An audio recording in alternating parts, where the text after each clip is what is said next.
Wellington Callasans, comentador TPA a partir de Estocolmo, Suécia, vai a seguir fazer comentários a respeito dos assuntos que acabamos de anunciar.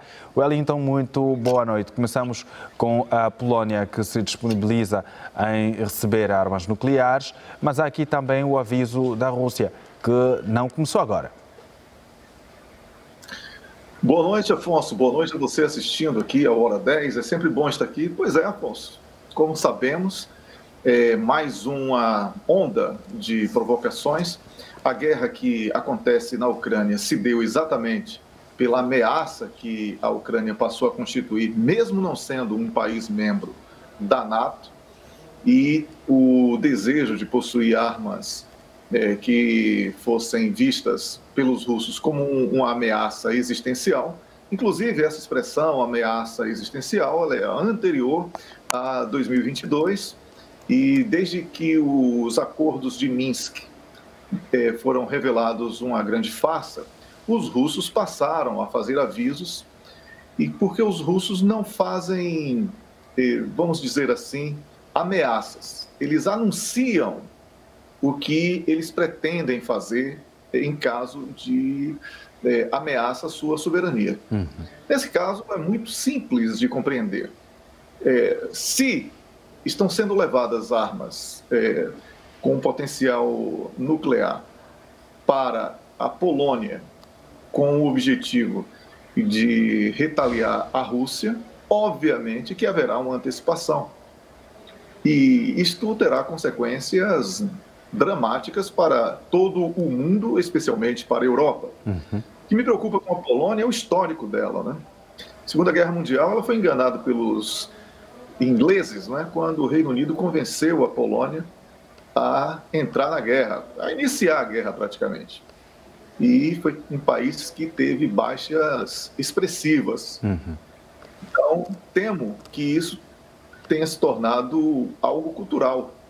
E essa predisposição para sofrer possa ter sido desenvolvida pelos poloneses. Porque é claro que os poloneses já sabem que a NATO não tem condição de competir com o arsenal bélico russo. A tecnologia russa, ela é capaz de atingir a Polônia em menos de 25 segundos. Então, é algo que os poloneses sabem, eu não sou militar, mas sei. Então, é preciso que o mundo fale mais sobre paz e menos sobre guerra. Essa tensão, ela está elevando os preços dos alimentos, ela está provocando mais desemprego, mais desespero, e os governantes que provocaram, especialmente na Europa e Estados Unidos, toda esta tensão com a promessa de que o acordo de Minsk entre Rússia e Ucrânia e toda a Europa, né, seria um acordo para evitar o mal maior, ele foi apenas uma forma de ganhar tempo e preparar a Ucrânia para esta guerra que está ocorrendo há mais de 2 anos e que a Ucrânia já está fadada ao fracasso. Agora, talvez tenha chegado a vez da Polônia. Espero que os poloneses sejam mais felizes do que os ucranianos na decisão. Então, não é uma ameaça nova. Os russos sempre falaram sobre qualquer ameaça existencial à Rússia e os russos irão atacar com muita força. A Rússia é um país que tem uma população pequena, um país de dimensões continentais e possui tecnologia hipersônica. Os russos não irão enviar tropas. Aquele modelo das guerras mundiais, a primeira e a segunda, como temos nos filmes, aí, nos documentários e em diversos relatos de vídeo que temos acesso. Não. As guerras hoje, elas são à distância. Eu tenho um conhecido meu que é especialista em armamentos, ele costuma dizer que é uma guerra delivery, onde a entrega, né, ela é feita a partir de um escritório. Então, Afonso, é bom que todos repensem a questão da paz, porque ela é mais importante a guerra já está em curso. O que pode acontecer em relação à guerra é ou o recuo para um acordo de paz ou o aprofundamento para o uso de armas nucleares, o que será uma catástrofe para todos nós. Olhando para, porque o Wellington tem estado a acompanhar milimetricamente este assunto e vários outros, o que é que lhe parece? Não há interesse das partes envolvidas em se chegar a um acordo de paz ou começar a pensar em uma estratégia mais pacífica para se resolver esta contenda, ou a situação tem sido alastrada com algum propósito? Olha, o que está sendo é a transição unipolar para um mundo multipolar. E, paralelamente, um declínio das economias que, historicamente, foram as grandes economias do globo, não é? E que estão perdendo o protagonismo.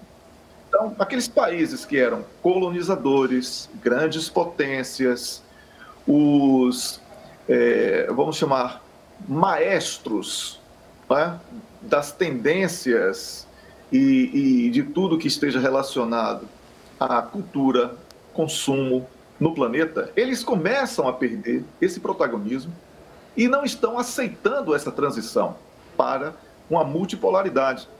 Com isso, Afonso, existe uma tentativa irresponsável, diga-se de passagem, de impedir que países como China, Rússia, o próprio Irão, e aí pegando um pouco uma tentativa de prejudicar a China, porque a China também é um país com uma população gigantesca e que constitui um mercado espetacular, tem a questão da Coreia do Norte, que também é vista como uma ameaça. Ora, tudo isso, Afonso, poderia ser evitado através do diálogo. É muito simples. Há espaço para o diálogo. Sempre houve, sempre vai haver, porque a mesma decisão de fazer guerra, ela pode ser vista por outra perspectiva, que é o de fazer a paz. E a razão disso tudo, dessa extensão da guerra, é a crença de que um milagre irá acontecer, por exemplo, de que a Ucrânia irá reverter esta guerra. Não irá reverter. Não tem como reverter. Tecnicamente, não é possível mais que isso aconteça. Até mesmo no contingente, muitos ucranianos já morreram. É porque os números são subdimensionados. Mas a Ucrânia já perdeu mais de 600 mil homens. É muita gente. Não tem. Eu estava lendo um pouco antes aqui de vir para esse comentário, Afonso, que há uma ordem para que os cidadãos ucranianos que se dirijam fora do país para os seus consulados, eles sejam imediatamente remetidos para o país. Ou seja, é um apelo já assim absurdo o que está acontecendo. Então, é preciso que haja uma compreensão de que, por exemplo, os europeus, eles são os mais prejudicados em tudo isso, porque seguiram cegamente a agenda de Washington, perderam acesso ao grande motor da União Europeia, que era o gás barato da Rússia, e agora eles tentam fazer com que a Rússia seja enfraquecida, dividida em 17 países, este sempre foi o plano, né? Todos conhecemos isso, para que estados frágeis possam ser facilmente dominados e, consequentemente, os recursos que hoje pertencem a uma grande Rússia, eles sejam dominados pelos europeus. Obviamente que isso não vai acontecer, porque a China também não iria permitir, porque a China sabe que a queda da Rússia representaria a China como última etapa da unipolaridade, da potência única. Então, a China, a todo instante, reafirma o apoio incondicional na parceria com os russos. Com isso, essa guerra ela vai ficar, por enquanto, com muita ameaça de lado a lado, mas vai chegar um momento que, se não houver uma decisão de paz, e eu prevejo isso para, no máximo, 4 anos, aí as coisas vão ficar muito difíceis e a tendência é de que aquilo que chamam de hecatombe seja consumado. Que é uma pena. Olhando para ainda os avisos de retaliação da Rússia, há aqui também uma informação de um aumento de ataques aos centros logísticos e às bases de armazenamento de armas ocidentais na Ucrânia, em resposta ao pacote de ajuda aprovado pelos Estados Unidos da América para Kiev. A Rússia já vem fazendo isso, né? Todo equipamento que é doado à Ucrânia, ele é destruído antes mesmo de ser utilizado. Recentemente, isso há pouco mais de 15 dias, a Rússia eliminou mais de 200 oficiais de países membros da NATO que estavam treinando oficiais da Ucrânia, sendo que a maioria esmagadora era composta por franceses naquela oportunidade, mas também da Dinamarca e da Noruega. Então, Afonso, a Rússia, ela ganhou esta guerra no 3º dia, quando dominou o espaço aéreo ucraniano. Observe que até mesmo o Elon Musk, que é dono de uma empresa de satélites, e entre outras, né, ele evitou a briga com a Rússia, porque os russos falaram que se ele apoiasse com o satélite da sua empresa o domínio ucraniano, né, do seu espaço, os russos iriam atacar os satélites da empresa do Elon Musk. Então, os russos estão muito seguros da tecnologia que eles desenvolveram. E a NATO sabe disso. O problema é que a NATO, e eu falo isso com muita tranquilidade, porque está mais do que provado, ela se transformou numa espécie de espantalho, não é? Aquele boneco que fica numa plantação de milho, não é, ali parado para dar a impressão de que ele é capaz de assustar os pássaros que irão se aproximar para não comer a plantação. A NATO é apenas isso, ela promete uma segurança aos países e ela não consegue mais oferecer, porque ela não desenvolveu tecnologia. Ela não tem hoje equipamentos que possam fazer frente à tecnologia dominada pela Rússia, pela China e até mesmo, como falei há pouco, pelo próprio Irão e Coreia do Norte. Então, essa guerra não pode acontecer, porque se houver uma provocação contra países que possuem equipamentos muito mais, vamos dizer, potentes, né? As consequências serão danosas para todos, Afonso, e é disso que se trata, é evitar a guerra. O nosso discurso tem que ser sempre nesse sentido, de alertar para os riscos desta escalada, ela é muito perigosa. Pois bem, e o Reino Unido anunciou que vai aumentar as despesas com a defesa para 2,5%, portanto, um valor bastante significativo. Isto tudo para prevenir-se de eventuais situações mais complexas, do ponto de vista de segurança. Olha, é um desejo de Rishi Sunak que isso aconteça, não é? Pelo menos foi dessa maneira que a imprensa do Reino Unido difundiu hoje essa notícia. É um desejo. Certo. Eu já desejei ser astronauta na minha infância, não consegui, né? Mas e sonhar todos podemos.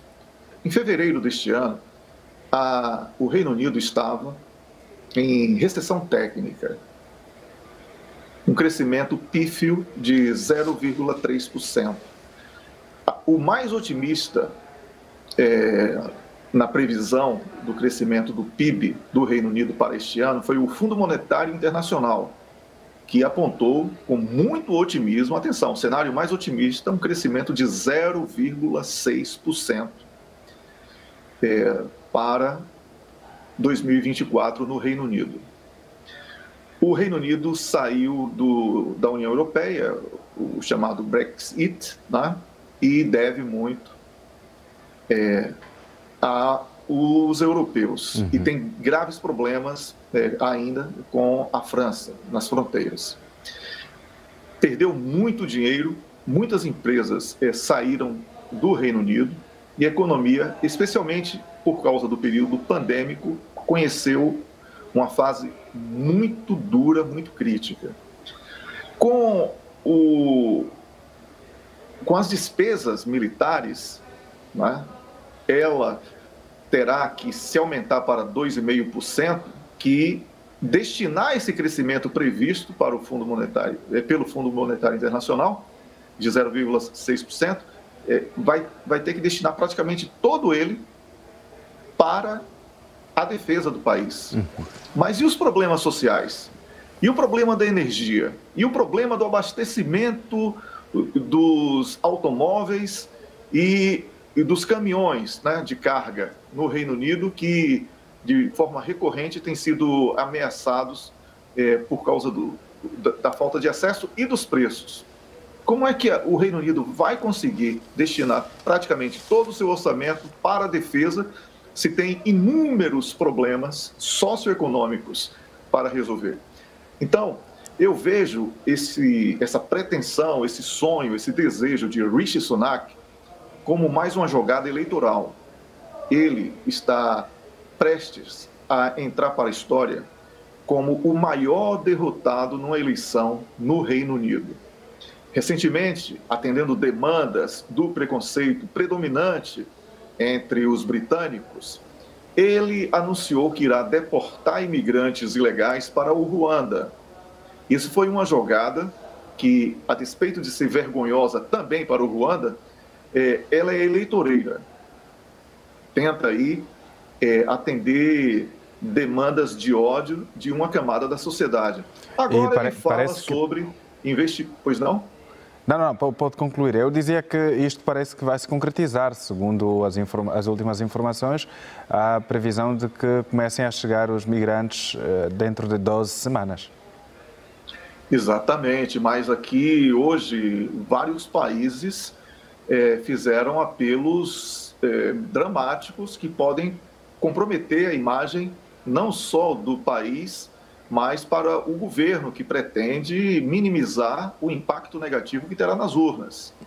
Então, isso é uma outra história que vamos ver aqui até que se concretize. Vamos aguardar. E essa tentativa agora de anunciar o aumento para 2,5% do PIB à defesa, né, do país, isso é para atender demandas de patrocinadores. Sabemos que os empresários, né, era isso que eu queria falar. Exato. Às vezes a confusão de idioma com o sueco fica complicado, perdão. Os empresários que comercializam, era isso que eu queria falar, equipamentos bélicos, eles são bons patrocinadores de campanha, né? E isso faz uma diferença muito grande quando um candidato anuncia que irá aumentar o orçamento da defesa. Então, tudo que Rishi Sunak, e eu fiz esse alerta recente aqui no Conexão Angola, no programa do sábado, sobre a importância de estarmos atentos a cada gesto político do Rishi Sunak a partir de agora. Porque tudo que ele fizer será dentro de demandas de inquéritos populares, e ele vai tentar conquistar votos com propostas muitas vezes inaplicáveis, apenas para que a repetição daquele sonho, daquele desejo, seja visto como algo concretizado. Então, é importante termos atenção especial às sutilezas eleitorais que já foram iniciadas também no Reino Unido. E o próprio Reino Unido também anunciou um pacote adicional de cerca de 58 milhões de euros sem material de guerra para a Ucrânia. Portanto, é o que falamos já bem no início desta conversa, continuam os países do Ocidente a apoiar a Ucrânia com armamento e financiamento, mas o alerta da Rússia também está aí. Sim, o alerta da Rússia segue. O Reino Unido tem sido um agente de provocação muito grande, inclusive é o mais citado pelos russos nas respostas oficiais. O ex-primeiro-ministro da Rússia, Dmitry Medvedev, ele menciona várias vezes o Reino Unido como um dos principais inimigos da Rússia. Então, esse tipo de anúncio, ele apenas intensifica esta tensão, aquilo que chamamos tecnicamente de escalada de guerra, né? E é preciso que tenhamos